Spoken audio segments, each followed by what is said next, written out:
This is Lake Tahoe, the crown jewel of the Sierra Nevada mountains. At 6,229 feet above sea level, its center marks the angled boundary between the Golden and Silver States, California and Nevada. Unbelievable hues of blue, emerald green, and deep indigo show off the crystal purity of Lake Tahoe's majestic snow-fed waters.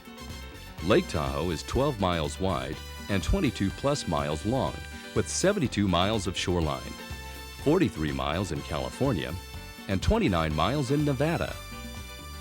Lake Tahoe is a huge basin located in a split in the Sierra Nevada mountain range. To the south of the lake at Hope Valley, the mountain crest divides into two branches. The Sierra continues on the west side of the lake, while the Carson Range extends to the east side, leaving the Tahoe Valley in between. The north end of the valley is blocked by lava flows from Mount ROVS and Mount Pluto, both extinct volcanoes. This creates a huge bowl to catch rain and melting snow as it flows down the surrounding peaks in more than 70 tributaries, all flowing into the Great Lake. At its deepest point, the water depth has been recorded at 1,645 feet. That makes Carson City, Nevada, 92 feet above the bottom of Lake Tahoe. It is estimated that the volume of water contained in Lake Tahoe could cover the entire state of California to a depth of nearly 15 inches. Despite months of sub-freezing air temperature, Lake Tahoe never freezes. Below 750 feet, the water temperature is almost a constant 40 degrees. This cold, still mass of water is like a preservative, keeping geological formations and historical artifacts in pristine condition. In this way, Lake Tahoe, in her own way, is a storehouse of history. Until recently, Tahoe's clues to the past were hidden and out of reach beneath the surface. The true contents of the Great Lake was only speculation. But now, with the help of high-tech equipment, we can examine for the first time the mysteries beneath Lake Tahoe. The first people in the basin were Native Americans, mainly from the Washoe and Paiute tribes.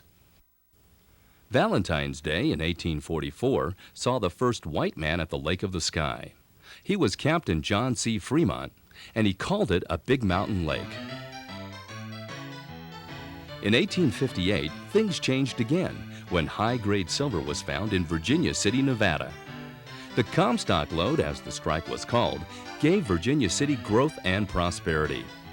In the 1870s, it was a mining metropolis boasting of 30,000 residents, banks, churches, theaters, 110 saloons, and the only elevator between Chicago and San Francisco. Miles of mine shafts required miles of timbers, and Lake Tahoe was then thought to hold the answer, with what looked like an endless supply of timber. One of the largest timber operations was located on the west shore of Lake Tahoe, and this is where our story begins.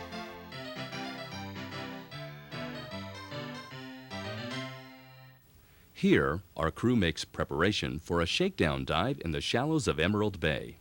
This easy dive is on a turn-of-the-century towboat. As we glide across the heavy decking, we can see the rugged 19th century construction. When the workday was finished, the broad-beamed boats were often decorated to serve as party platforms. Towed by the steamers, they provided a romantic moonlit evening on the lake. This towboat provides an easy dive with scuba gear, as the wreck is just a few feet beneath the surface. High visibility and its underwater beauty make Lake Tahoe one of the top freshwater dives in North America.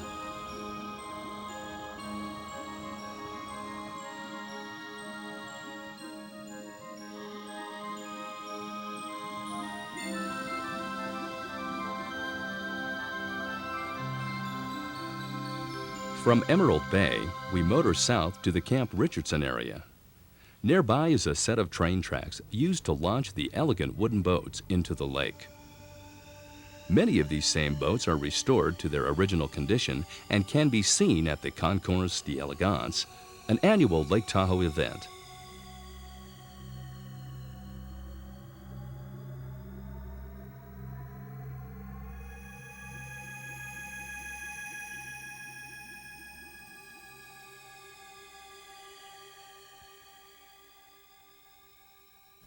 Not far from Camp Richardson, near Baldwin Beach, we make ready for another dive in the petrified forest of Lake Tahoe.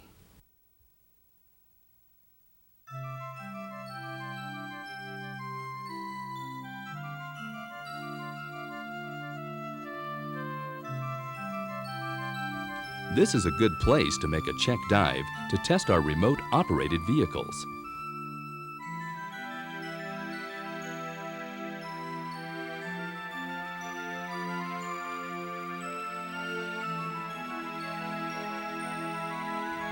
The submerged forest is evidence that the lake level at one time was 20 to 50 feet lower than it is today.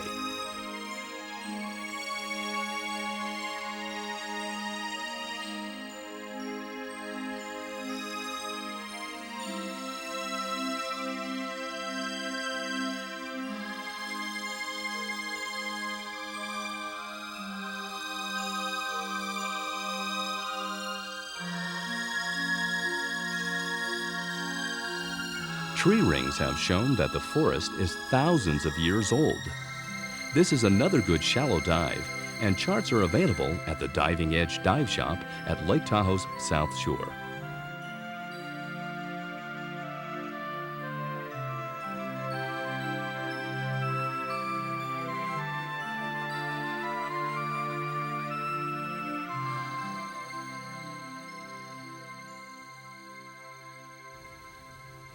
Back on the surface, our team searches for a geological phenomenon called a seamount.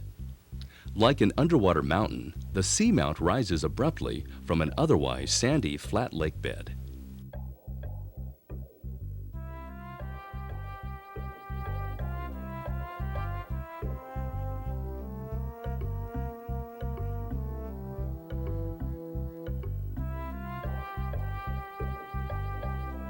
Exploring the seamount was more of a technical challenge.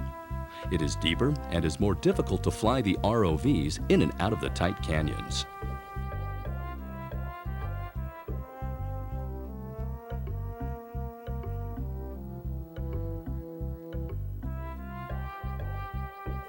Although the seamount rises over 400 feet off the bottom, its top is still nearly 160 feet below the surface.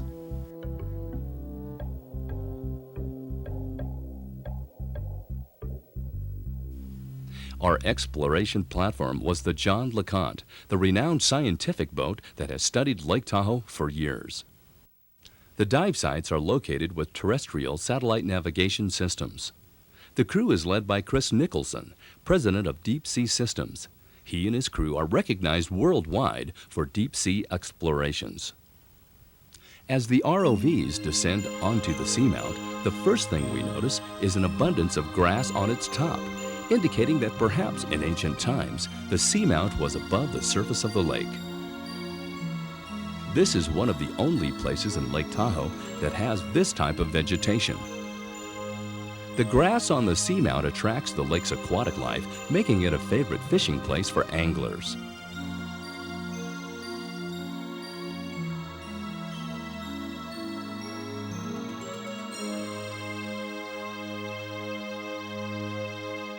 Here, the lake trout, also known as the Mackinaw, is the lake's largest game fish with record 40-pounders caught, along with 6 to 8-pound kokanee, the landlocked salmon. Macks were introduced into the lake in the early 1900s and do well in the lake's wide open waters. Along the sidewalls of the South Tahoe Seamount, we see sedimentary structures modeled into configurations that appear to have been shaped by wind or wave erosion, indicating that the seamount was once above the surface, more evidence that the lake has had very dramatic surface changes. These elegant formations are like Lake Tahoe's own mini Grand Canyon.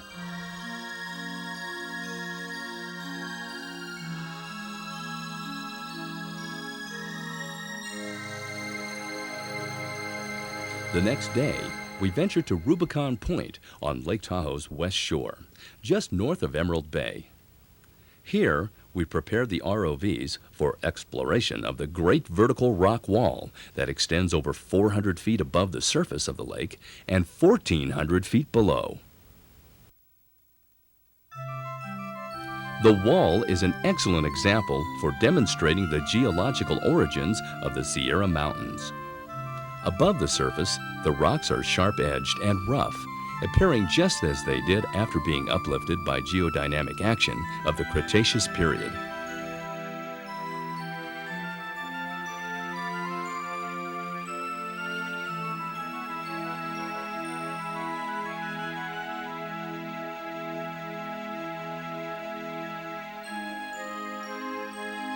Some stones show scratch marks made as they rub together during their ascent.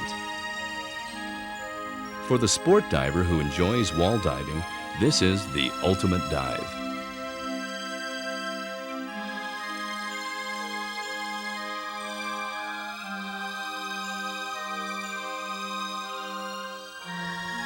Across the lake on the east shore, we make our way to Glenbrook Bay. This is a beautiful area of Lake Tahoe with many lakefront homes. In the 1870s and 80s, Glenbrook Bay was a beehive of activity for the lumber industries. D.L. Bliss and others made their fortunes here supplying timbers to Virginia City and the Comstock Lode. Tahoe had also now become a tourist destination for the rich and famous of the time.